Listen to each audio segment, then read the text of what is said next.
Hello everyone, it's Seiji, and today I will be talking about intentional reading, specifically how to read more diversely and where to start. But before we get into that, I would just like to showcase today's outfit. So I'm wearing this summer play suit that I got a couple of years ago before Forever 21 went bankrupt. I got it because I thought it was cute. It had these transparent shoulders that I really liked, and it was made in one of my favorite colors for clothing. It's kind of like mustard brown, which I feel complements my skin. So there's that. Okay, let's start. So I personally have been on this journey of intentional reading for I think about 5 or 6 years. It was actually because I read this book called When My Name Was Keoko by Linda Sue Park, and that was the first time I could remember reading a book that was not written by a white person and did not have a Western perspective. It centered around a Korean girl during the Second World War and her experiences having to live under Japanese occupation. That book absolutely blew me away, and I'm so thankful for all of the doors that it opened for me. I mean, first of all, it was my first encounter with what the Second World War was like on the side of the Asian theatre, because in Europe they don't really teach you about that in history class. At least that was the case for me. We got, I think, about one paragraph about how the Japanese made an alliance with the Germans, and that was about it. And you know, this might sound silly, but I clearly remember having this epiphany whilst I was reading of, whoa, there is actually a lot of literature out there that is not written or about white people. And it sounds really ignorant because I really had not known better. You know, white literature really was the standards in the libraries that I had at my disposal growing up. And as a kid, I never really questioned that. And so when I picked up When My Name Was Keoko, I realized how lacking my selection of literature truly was. And don't get me wrong here, I'm not saying that literature written and about white people is unimportant, negligible, or bad. That is not the case at all. It's just that for me now, over the years, considering the wider spectrum of literature that is available, reading work exclusively by white authors just feels like a very limited way of enjoying literature. I mean, one of the greatest joys for me when it comes to reading literature is being able to learn about perspectives that are different from mine, and then connecting with these characters on a human level, regardless of race, sexuality, gender, or anything like that. And so naturally, I have drifted away from reading solely white literature and have started to explore bit by bit. And one important thing to note is that this has been and still is a journey for me. Diversifying your selection of literature doesn't happen fast and easily like flipping a switch, for instance. It's something you have to work on continuously because, like it or not, a lot of what we read is heavily influenced by publishers. And I think even in recent times, we've really noticed to what extent the publishing industry continues to marginalize certain voices. Like I said previously, I'm still on this journey myself. I'm sure that I still have blind spots, and I hope to find them in the future and improve. I mean, a couple of months back, I made this video about how I wanted to read more classics. And I showed about 12 books that I really wanted to read. And I myself didn't realize the lack of diversity in that stack until someone in the comment section pointed that out. And I'm so thankful that they did so, because now I'm on this new thrilling journey discovering different authors from all over the world. And I'm having such a blast getting to know about different cultures and the history of certain people and countries. It's just been such an amazing, and I always say this, a humbling experience. And I mean that truly and utterly. Does that even make sense? Yes. I think for me, one of the most heartwarming things is just seeing people in the comment section being so happy to see that their literature is getting more attention. And reading those comments makes me feel so happy and really drives me to continue with reading all these diverse classics. So yes, it takes me far more time to find these books and to research the history, etc. But it honestly pays back in 1,000-fold, 100-fold, whatever the saying is, it pays back. So that in a nutshell is my story. Now you may be on a similar type of journey or just about to embark on one. So I came up with a couple of tips and found some resources that might help you out. So my first tip would be try anthologies. Short story collections are great because it allows you to get exposed to a multitude of authors in a time significantly shorter than if you were to read just novels. I think it's quite easy to take a book from a certain genre or country and then subsequently, whether subconsciously or not, see it as a representation of a larger body of work. And so if you read a book and it sucks, you're far less likely to pick up another piece. And so that's why I think anthologies are so great. So you have loads of good ones out there. For instance, if you are into crime novels, you can try out Akashic Books' Noir series. Each book consists of crime stories that are centered around one city. So you have, for instance, Hong Kong Noir, Baghdad,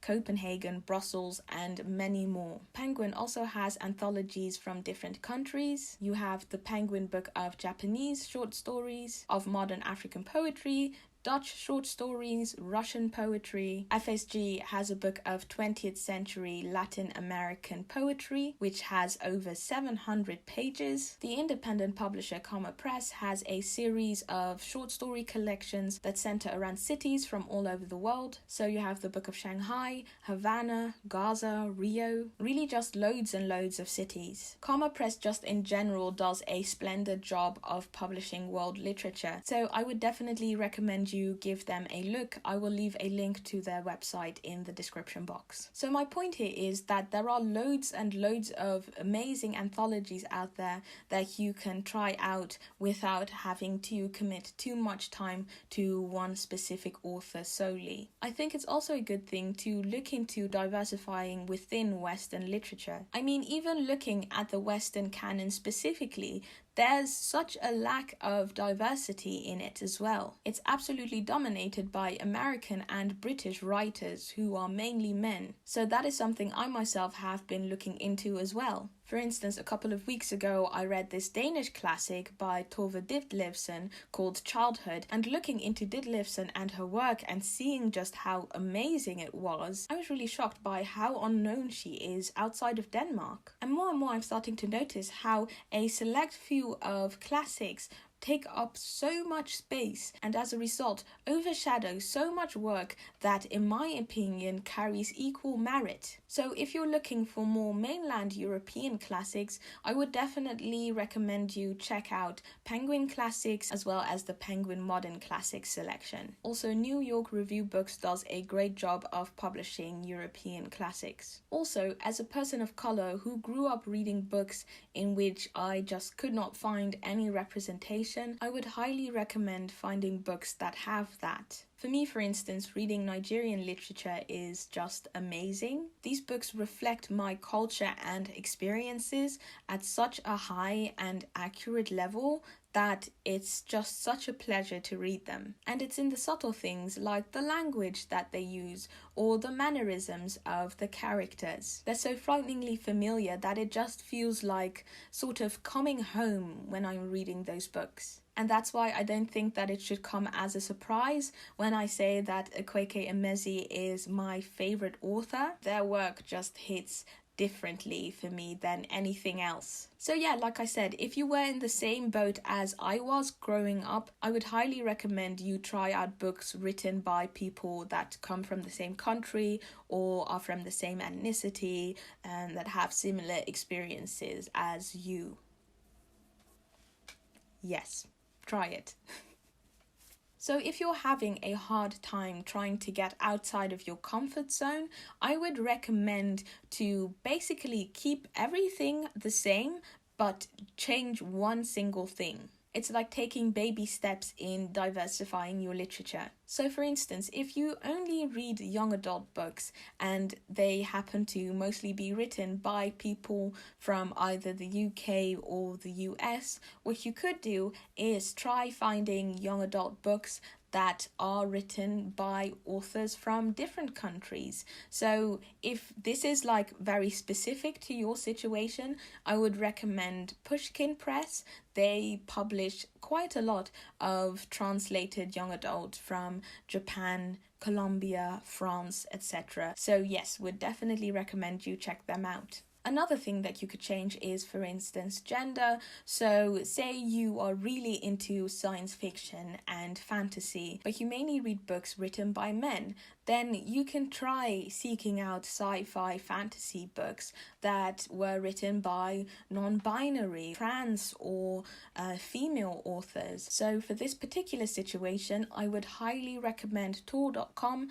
They are one of my favorite publishers, and they just have such an amazing and diverse selection of fantasy and sci-fi. Like I said, they're one of my favorites, and I don't think I can speak more highly of them. Last example is, say you are reading books by authors from different countries, but it turns out that they're mainly just contemporary authors. So what you can do is then go back in time. So the extra fun thing about this is that often you will find that all these contemporary authors have been influenced by the classics from their own country, and so you can quite easily see like the connections between them. So yeah, that's just another tip that I have for you. And on that point of influence, that is something that you can explore as well. So due to globalization and the strong influence that Western culture has had on the entire world,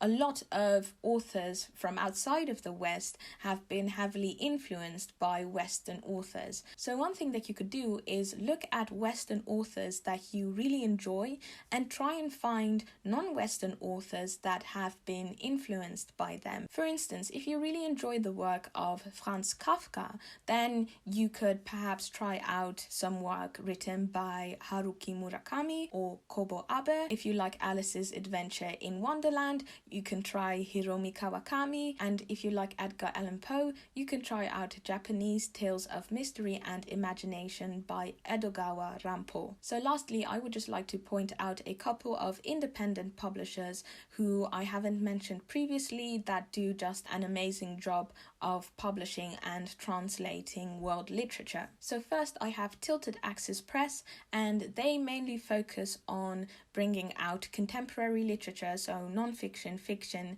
poetry that was written by people from Asia. Europa Editions, as the name already alludes to, does a lot of contemporary European literature, but they also have a good stack of books from outside of Europe as well. Fitzcarraldo Editions also publishes a lot of contemporary European literature, both non-fiction and fiction, and my perception is that they publish a lot of French and German, but I've also seen them publish like Polish literature as well, like Olga Tokarczuk's work. New Directions publishes a lot of translated classics, mainly from Latin America and Japan, but they also do like German and French, and also a tiny bit of contemporary, if I'm not mistaken. Yes.